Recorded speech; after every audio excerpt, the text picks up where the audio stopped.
Now, let me classify and categorize the various areas you have. The residential area is an area particularly mapped out by the government that this is a place that people should live. So there are certain features that should be found in that area that is mapped out for people to live. One of the things you should be looking out for are what are the amenities that the government is willing to provide in that area.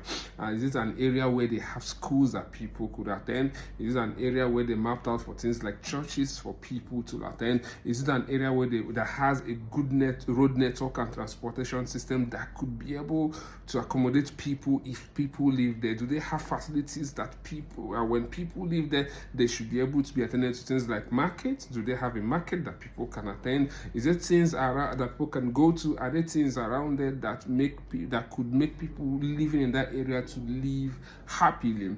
That is for the residential area. Now, when we get to the commercial land, is an area that is mapped out for commercial purposes. So part of the things you're going to be looking at is visibility. You know that when you want to build your shopping mall, you want your office, you want to construct anything, it has to be accessible. It has to be in a place where people can be able to access it. That's, you need to have, it needs to be on the road. For example, you've not seen any bank that is not on the major road. Why? Because it's part of their decisions and everything they take before they buy a land. You don't go and set up a commercial property in a residential area.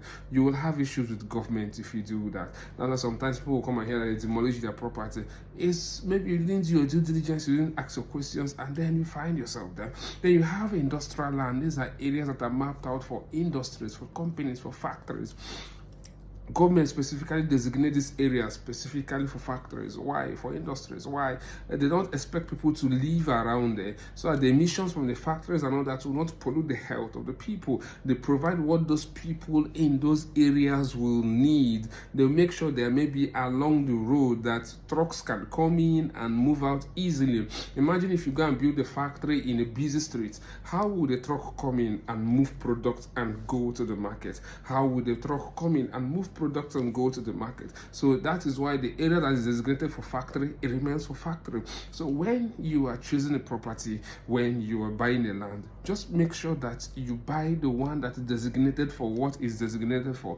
If it's for property, if it's for industries, fine, go ahead and do it. If it's not, please stick to what it is for.